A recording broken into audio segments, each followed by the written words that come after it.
Alrighty, hey guys, Stan the Man here. Welcome back to another video. Today we're just going to be continuing our WrestleMania countdown to this year's WrestleMania. And this WrestleMania I personally love, got a special place for it in my heart because I went to this one. And that is WrestleMania 40 in Philadelphia, Pennsylvania, at Lincoln Financial Field.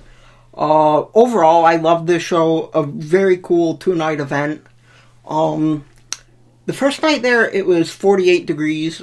It was pretty damn cold for being an outdoor arena, but, without that being said, let's get right into this. Now, the first match we're going to start with is the match that kicked off WrestleMania 40, Night 1. Rhea Ripley defending the Women's World Championship against Becky Lynch. Now, Becky Lynch had won the 2024 Women's Elimination Chamber match to challenge Rhea Ripley, so that is how we got started. Now, the match, it started a little bit somewhat slow, probably the first, 10 minutes, but what was impressive in this, Rhea Ripley was, deadlifting Becky off of the ground. She had Rhea in an armbar. Rhea would literally pick her up over her head, slam her. She was doing really, stuff you just got to be really strong for. Rhea Ripley is definitely one of the women's wrestlers that's definitely one of the most powerful ones. But once we made it, through that halfway mark, they started doing crazy freaking stuff. Freaking Rhea Ripley electric chair dropped Becky onto the floor. Oh my freaking god, I could not believe it. And Becky kept getting the disarm her in a lot of crazy, she was in the corner, had Rhea Ripley's arm in the rope, and was freaking putting her in an armbar, and it was absolutely insane. And there were so many close falls too. Some of them were just just jaw on the floor. I couldn't believe it. But, we get to the end of the match finally where Rhea, she hit somewhat of a sloppy riptide onto the corner turnbuckle. But, despite that, she hit that, and then she hit the riptide again and defeated Becky Lynch. For a show opener, I thought this was the perfect match to open the show. I really liked this match. Like I said, this was the best way to kick off the show. You always want to kick it off with a banger of a match or just get a show started that's really good, and that definitely fulfilled the correct role. Alright, and the next match we're going to be talking about is Roman Reigns and The Rock teaming up against Cody Rhodes and Seth Rollins. Now, if the Bloodline won this match, the next match, Roman against Cody for the title the next night, was going to be no disqualification. But, of course, this match was really good, and they built this really good, too, because, Cody Rhodes and Seth Rollins had a crazy rivalry 2 years before, so it was kind of do we really trust it? But at the same time, Roman Reigns and Seth Rollins and Cody Rhodes both had crazy matches with Roman Reigns, a lot of history, a lot of chemistry. Excuse me. So them teaming up against Roman made sense, and Rock being Roman's cousin, that made sense too. Rock beating the shit out of Cody Rhodes. So, I feel like they story told for this match really good. Now, of course, this match starts out somewhat slow in the beginning, of course. A lot of stare downs and that, but, it just felt right because they were building it for so long. And, man, I remember everyone was so excited for Rock to get tagged in. Me included. I think about it still. It's crazy. I'm so happy that I get to write that off a WWE bucket list that I saw The Rock wrestle. But, man, this was really good. They were wrestling in the crowd, and what made this great, Rock is on the TKO board, and he's playing the final boss, so everyone has to go through him. So basically, Rock was using his power, the ref was going to count him out, and Rock's like, dude, you count us out, you're freaking fired. So, in a way, it was somewhat a little bit no disqualification. There was some low blows, a lot of close falls, just really good stuff. But Rock was using his authority where Roman and Rock could do whatever they want. So it was cool, and you could feel that the odds were stacked against Cody and Rollins, because even the ref was apologizing to Rollins, like, dude, there's nothing I can do about it. I'm sorry. But, we make it to the end of the match, and near the end of the match, Rock hits a rock bottom, I believe, to Seth Rollins or Cody, I believe, through the table, and then Roman spears the other guy through the barricade. And then pretty much once Roman and Rock and Cody made it back into the ring, that was pretty much it for Cody. Reigns hit the spear, and although also I forgot, there's one part where Roman goes to spear Cody and moves and spears Rock. That was a crazy spot. That made everyone just go crazy that Roman accidentally hit his own man. But anyways, it ended with The Rock hitting the rock bottom and hit the people's elbow on Cody Rhodes. And 1, 2, 3, Rock and Roman won it right there. It was a fantastic match. And, a lot of times, it's supposed to be title that ends the last match. But I felt like this was reasonable, and everyone really liked Cody. And, Rollins was the world champion at that time, too. So the two champions were in the main event.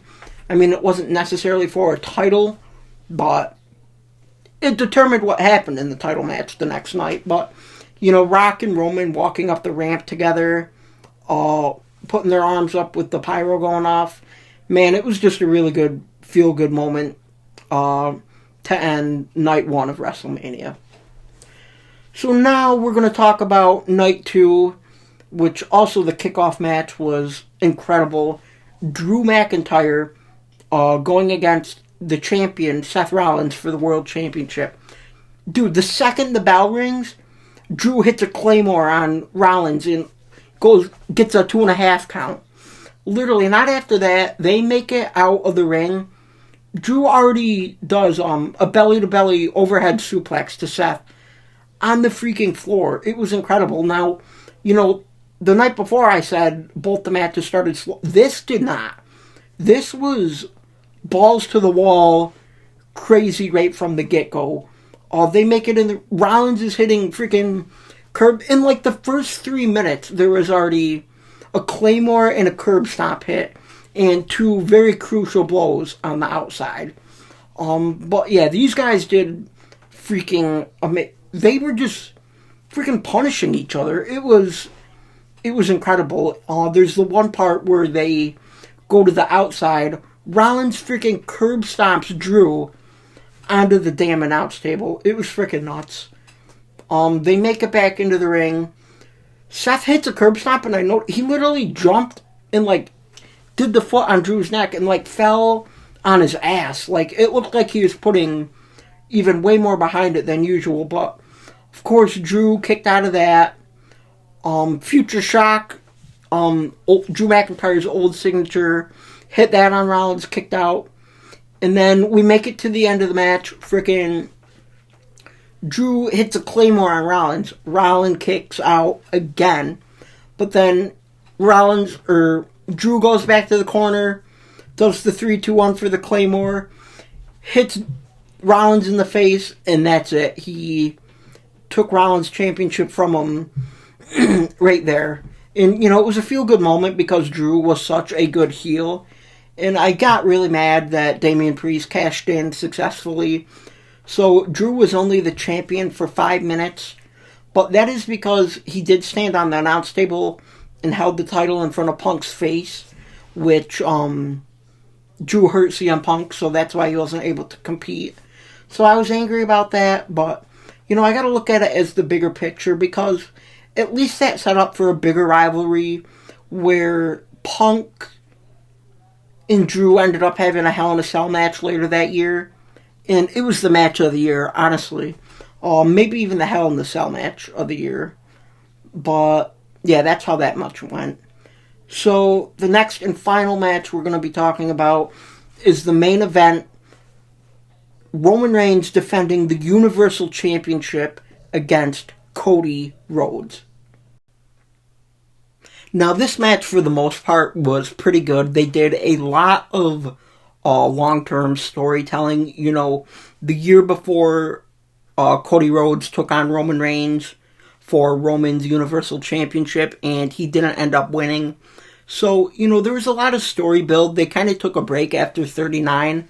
But, you know, sure enough, WrestleMania season comes back, and they hype it right back up again. But it didn't even feel forced, honestly, because, you know, everyone wanted Cody to finish his story, but Roman he was one of the best champ of that time. It's kind of crazy to think about that Roman hasn't even been the champion for, like, 2 years now. Like, it's kind of crazy. But, yeah, this match was good. It was Bloodline rules, so anybody could interfere, and, of course, they did. But, you know, Cody and Roman, they were just having an amazing match before anybody came down. Super physical, really good stuff. It was really cool.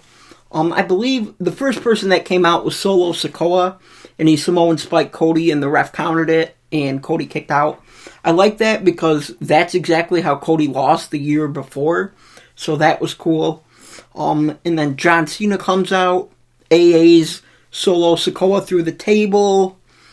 Rock comes out. Having Rock and John Cena do a stare down in 2024, that was amazing, of course. And then I forgot, sometime through that, Seth Rollins came out and Roman whacked him with a chair.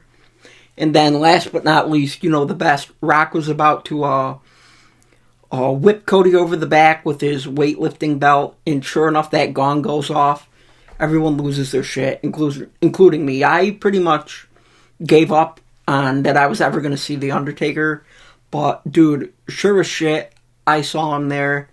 And, you know, Cody hits the triple crossroads on Roman Reigns and wins the championship and finishes the story. Now, you know, I'm not the biggest Cody fan, but it was still a really feel-good moment. And, you know, the storytelling and everything they did with this, honestly, everything went right. I thought it was a really good way to end the show, but, man, just having all them guys return, it definitely did it. And it showed that Roman's that strong of a champion that many people had to come down there and take him out. So he still looks strong even though he lost the championship. But yeah, guys, that is it for this WrestleMania. If you haven't checked out any of the other ones, go ahead and check that out.